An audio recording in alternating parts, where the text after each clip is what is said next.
¿Cómo están, amigas y amigos? Estamos dando inicio a un nuevo conversatorio. Tenemos que dar las explicaciones. Este conversatorio habitualmente lo hacemos con el profesor David Auris de Lima, Perú, pero tuvo algunos problemas tecnológicos y en esta oportunidad no nos va a acompañar. Pero bueno, en compensación de eso tenemos una gran invitada para el conversatorio de hoy día. Se trata de la escritora y profesora universitaria Fabiola Escárzaga de México, ¿ya? Una gran invitada que nos puede hacer interesante aporte de la experiencia que ha tenido. Y el tema de hoy día tiene que ver con la pandemia, ¿ya? Algo que nos ha tenido tomado a nivel planetario desde el año pasado, ¿cierto? Lecciones de la pandemia para una educación más humana. Nosotros, digamos, las y los profesores que tenemos cierta visión crítica de lo que se ha hecho en educación, la verdad veníamos cuestionando al sistema educativo en Chile y en los distintos países desde antes de la pandemia. Había una suerte de pandemia educativa en el sentido del paradigma mercantil al que ha estado sometido por mucho tiempo. Entonces, a esa enfermedad, digamos, que tenía la educación en cuanto a su direccionamiento, a los fines que estaba cumpliendo, se agregó esta crisis sanitaria, ¿cierto? Lo que nos plantea muchas dificultades, muchas situaciones adversas, pero también, como se dice, siempre de lo malo se puede sacar algo bueno, Fabiola. Algunos aprendizajes, algunas lecciones tenemos que sacar. No sé si te quieres presentar antes de empezar la conversación para que las personas te conozcan un poco más. Bueno, buenas tardes, gracias por la invitación, Marcelo, David, que no está. Pues soy profesora de la Universidad Autónoma Metropolitana Unidad Xochimilco, en México. Tengo 23 años trabajando allí y pues empecé a dar clases virtuales porque estaba de sabático a partir del mes de septiembre. Entonces eso implicó que una temporadita yo no entrara desde el inicio a esta forma de trabajo, y luego cuando me tocó iniciar me dieron una capacitación de 2 semanas que me permitió como sentirme un poco más segura a trabajar las dos plataformas que se usan en la universidad, y no sentirme, digamos, como en general uno se siente respecto a los estudiantes que dominan tecnologías que uno no domina. Entonces yo, por ese lado, pues me sentí segura. Y luego, hasta el momento he tenido 2 cursos en la UAM, Xochimilco. En la UAM como institución tenemos un calendario diferente al de la UNAM o otras instituciones mexicanas, que es trimestral. Tenemos 3 trimestres al año. Y entonces son 12 semanas de clases y es muy acelerado el tiempo. Son, digamos, dinámicas muy intensas. De eso me ha tocado dar 2, estoy terminando el segundo. Y por regresar del sabático me tocó dar clases al primer trimestre, o sea, a los estudiantes recién ingresados a la universidad. Y en el sistema modular que lleva la UAM Xochimilco, se llama tronco interdivisional, en el que hay estudiantes de todas las carreras o de todas las divisiones, tanto de ciencias sociales, que es lo mío, como diseño, que es la otra, y biológicas. De manera que tengo estudiantes que van a ciencias sociales y otros que van a agronomía, biología o arquitectura o diseño gráfico, en fin. Entonces esa es una experiencia interesante. Y luego el contenido del curso, este tronco interdivisional, es también muy sociológico. Entonces se trata de que los estudiantes conozcan lo que es la sociedad, lo que es la universidad como institución en su trayectoria histórica, y en fin. Pero bueno, el hecho es que mis estudiantes, por ser de primer ingreso, en general vienen como muy motivados. O sea, en este contexto de encierro, de alguna manera es haber entrado a la universidad, haber logrado entrar a la universidad, pues es como la mejor experiencia que les puede estar pasando. O sea, es una manera de aprovechar el tiempo y creo que ellos lo valoran, y entonces siento que, a diferencia de épocas anteriores que me tocó dar lo mismo, los estudiantes están más motivados para hacer algo de provecho en estas condiciones. Fabiola, y un poco en la línea del título que tiene nuestra conversación de hoy, ¿cierto? De cómo hacemos transformaciones en una dirección humanizadora, una dirección más humana, porque en los distintos países, no es solo una situación de Chile, en los distintos países hemos tenido una educación en donde se ha puesto en el centro el tema de los aprendizajes, el tema de los resultados, ¿cierto? De tener alto rendimiento, aunque tenga eso un costo no menor en cuanto a agobio, en cuanto a presiones, ¿cierto? Y además, dentro de una lógica estandarizadora, ¿cierto?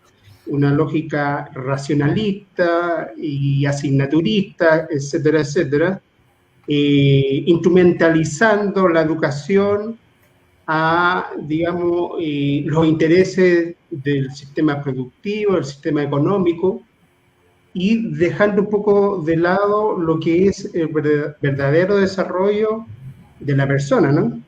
Entonces, esa es la educación a la que nos tenían acostumbrados, digamos, este sistema donde las políticas educativas, los grandes lineamientos, no se deciden de manera democrática, participativa, sino que más bien se imponen desde las esferas de poder.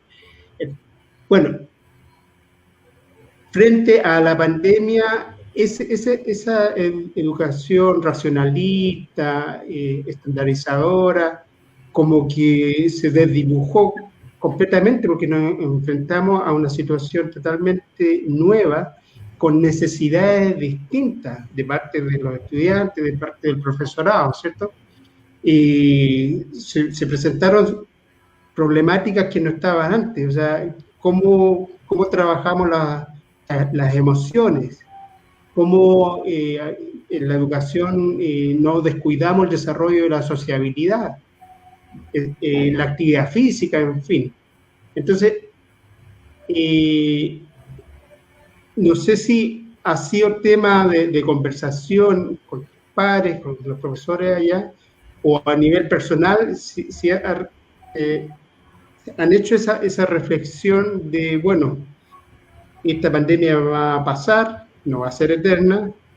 Cuando volvamos a las clases presenciales, ya habiendo dado por superada, digamos, la crisis sanitaria, ¿a qué educación queremos volver? ¿Ah? ¿Acaso queremos volver a la normalidad que teníamos? O la verdad, a partir de toda esta experiencia de la crisis, empezamos a poner más atención a esos otros elementos que estaban invisibilizados, ¿cierto? Se le llama tradicionalmente las disciplinas blandas, mal llamadas disciplinas blandas en realidad, que que son temas como cómo desarrollamos la creatividad, cómo hacemos que fluyan los afectos, cómo mejoramos la convivencia, las confianzas unos con otros, toda esa serie, digamos, de capacidades humanas, de qué manera las tenemos más presentes y se desarrollan de una manera más consciente a partir de toda esta experiencia. Me salió un poco larga la pregunta, pero ¿cómo lo ves? ¿Lo ves tú y lo ven por allá en México, que está bastante lejos de acá de Chile? Bueno, por un lado, yo creo que la experiencia que estamos viviendo, tanto para los estudiantes como para los profesores, nos hace, en primer lugar, tomar conciencia de cosas o estar viviéndolas ya en carne propia, porque pues había formulaciones, teorizaciones, conocimientos sobre determinadas circunstancias, ¿no? La desigualdad, el autoritarismo con el que se toman las decisiones, pero digamos que este proceso lleva a resentir directamente en cada uno estos problemas. Entonces, bueno, por ejemplo, nosotros como profesores, cada 2 años tenemos revisión de contrato colectivo y hubo un emplazamiento a huelga que era a principios de febrero. Entonces, pues hubo procesos de deliberación, asambleas. Finalmente no hubo condiciones, obviamente, para hacer la huelga. El incremento salarial no hubo básicamente más que lo que se había ofrecido inicialmente, pero hace 2 años habíamos tenido una huelga de 3 meses, lo cual nos ha descompuesto el calendario, además de lo que se ha acumulado de afectación a partir de la pandemia. Entonces, o sea, por un lado estamos en una condición de fragilidad porque nuestro sindicato está amenazado por distintas formas. En general, las decisiones que se están tomando desde el gobierno en términos de política educativa, de distribución de presupuestos, son malas, o sea, afectan significativamente a investigadores, a profesores a nivel universitario, siendo un gobierno de izquierda. Entonces, también eso hace que estemos en un proceso como de, bueno, funciona a favor nuestro o no. Y entonces, o sea, son como muchos procesos que estamos viviendo de manera simultánea. Entonces, bueno, hemos tenido nuestras asambleas posteriores, digamos, las afectaciones en el corto plazo van a ser grandes, entonces tenemos que activar la organización como académicos que, digamos, en la lógica mexicana, nuestro sindicato es mixto, académico, administrativo, pero ya la mayoría de los sindicatos de las instituciones de educación superior están separados. Y ahora, pues la amenaza con la reforma laboral es que haya muchos sindicatos, no uno solo. En fin, entonces por todos lados están las amenazas. También un tema que es muy significativo, creo, en estos tiempos, o sea, esta idea de un reemplazo generacional que implica que los jóvenes ya no tienen los mismos derechos de los viejos. Entonces, la pandemia es también una oportunidad para que se deshagan de los viejos, no solamente por la muerte, ¿no? Sino también por la vía de la jubilación, de la renuncia, del desplazamiento.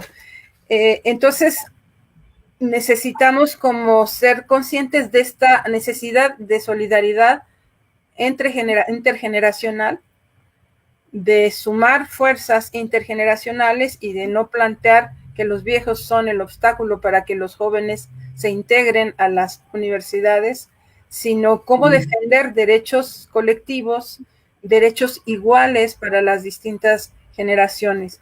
Y también de la necesidad de ser empáticos con el sector estudiantil y del sector estudiantil con los profesores. Creo que una valoración de lo importante que es nuestro trabajo para los profesores y el acceso a la educación para los estudiantes, y que nada de eso está dado por sentado o puede darse por sentado en el futuro, pues es lo que permitirá, yo creo, que regresar a un escenario mejor creado por nosotros, creado a partir de la capacidad de organización y también de la toma de conciencia por parte de los estudiantes, porque en general los estudiantes son apáticos, ¿no? Sin interés por ir más allá de su propio proceso, ni siquiera formativo, sino de la obtención de un título. Entonces, que los estudiantes sean conscientes de lo que implica, digamos, un proceso formativo integral y de la conciencia también de la importancia de la socialización, de los vínculos, de las relaciones, y de que la escuela, pues, es más que la obtención de un grado, ¿no? De obtención de un requisito para su incorporación al ámbito laboral en mejores condiciones. Y que el aprendizaje tiene que ir más allá de lo técnico de su disciplina, ¿no? Sino conocer el mundo y tener conciencia de que el mundo es complejo y de que el mundo no está bien y hay que cambiarlo, ¿no? Claro, o sea, el tema de los aprendizajes como que se enfoca en exceso a las áreas disciplinares, digamos. Aquellas asignaturas más instrumentales, más, digamos, utilitarias, ¿eh?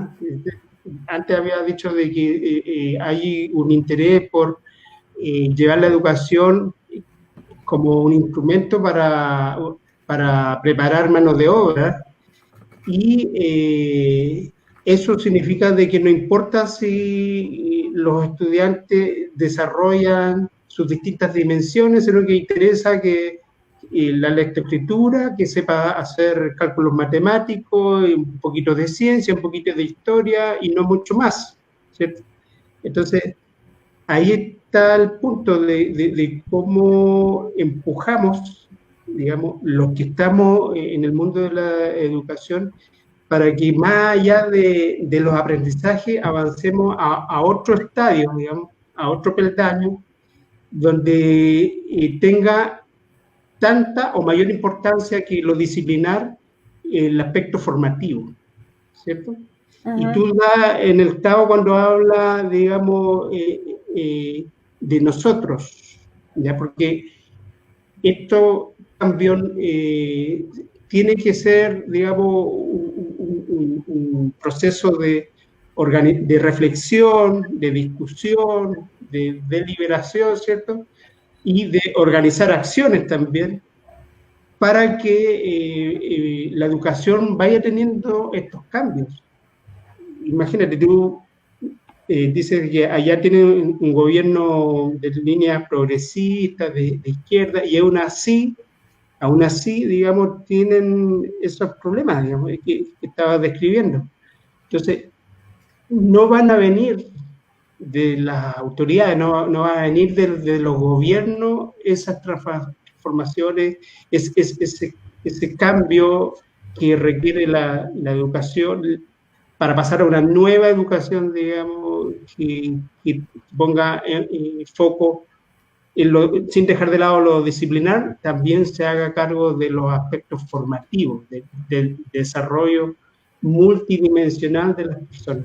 Entonces, es un desafío que está allá, está acá, está en todos los sistemas de los distintos países, los sistemas educacionales, de cómo desde los actores educativos, que estamos en los centros educativos, no los que están en una oficina, en una cómoda oficina, ¿cierto? Los llamados expertos, que muchas veces desconocen la realidad, sino que los que conocemos, tenemos la formación, tenemos la experiencia, digamos, de trabajar en escuelas o trabajar en la universidad, como en tu caso, para vivir todos esos procesos de debate y de construcción de la nueva educación, ¿no?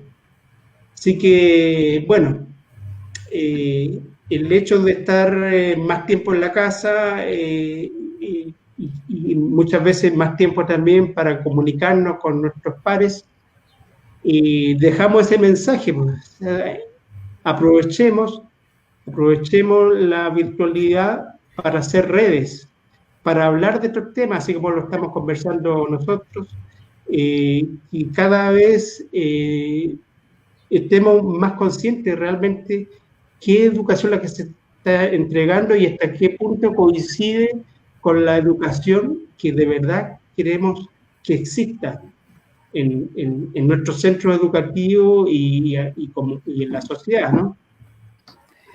Fabiola, te voy a pedir unas palabras ya como para ir cerrando, porque el tiempo vuela en esta conversación, como para ir cerrando.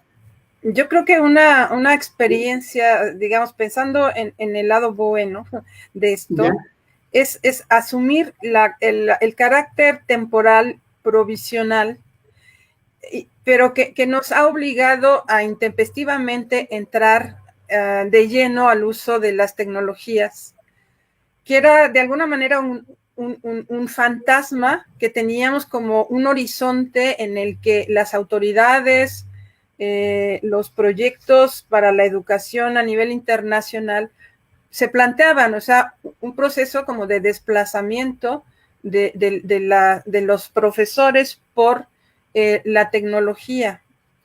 Entonces, bueno, ya nos enfrentamos a la tecnología, la usamos y podemos tomar conciencia de que podemos manejarla y de que nosotros somos los autores de ese manejo, de que la tecnología no nos va a manejar a nosotros, que la podemos aprovechar para acortar distancias, pero que el vínculo, la comunicación más importante solamente se puede dar de viva voz, ¿no? Claro. En persona, no en la distancia. Y entonces también tener más conciencia de cómo exigir las condiciones en que nosotros aceptemos manejar la tecnología, de qué manera la usemos como un complemento de nuestra labor docente y no como el mecanismo de desplazamiento de la presencia y de los profesores por una masificación gracias a la virtualidad. Claro. Bueno, los desafíos están ahí a la vista. Como decía, esperemos que este año, o a mediados de año, podamos ya empezar a dejar atrás todo este capítulo duro y volvamos con el ánimo, digamos, de que vamos a volver para construir una educación distinta, ¿cierto? Si pensamos de que vamos a volver a la misma rutina, digamos, al mismo sistema que ya veníamos cuestionando antes de la pandemia, a lo mejor no va a ser muy interesante, muy estimulante, digamos, volver al sistema presencial. Motivémonos, démonos fuerza, hagamos redes para que nos pongamos esa visión más interesante, más luminosa, digamos, de la educación para los próximos tiempos. ¿Te parece? Así es. Es como un mensaje de estímulo para que esta experiencia haya servido para caer en cuenta de los cambios que hay que hacer y caer en cuenta de todas las acciones y disposiciones que tenemos que emprender para esa educación que anhelamos tanto. Y capacidades que tenemos. Desarrollándonos nosotros, desarrollando las capacidades de nuestros estudiantes, ¿cierto? Sí. Y poner, en definitiva, la educación al servicio del ser humano y no de intereses económicos o intereses empresariales. Así es. Bueno, ha sido interesante conversar contigo, Fabiola. Es muy importante conocer experiencias tratándose de un país tan grande como México, ¿no? Y en la despedida saludamos a nuestro colega que no pudo estar, David Auris. Esperemos que pueda estar en la próxima y no tenga las dificultades técnicas que tuvo en esta oportunidad. Y nos despedimos agradeciendo a quienes nos acompañaron con su... Muchas gracias por la invitación, Marcelo. No, muchas gracias a ti. Siga el programa. Muchas gracias a ti por cedernos de tu tiempo y compartir tus visiones, tus experiencias. Un abrazo, Fabiola. Saludo a través tuyo a los hermanos y hermanas de México. Gracias. Un abrazo. Hasta luego. Que estés muy bien. Chao, chao. Chao. Chao, chao.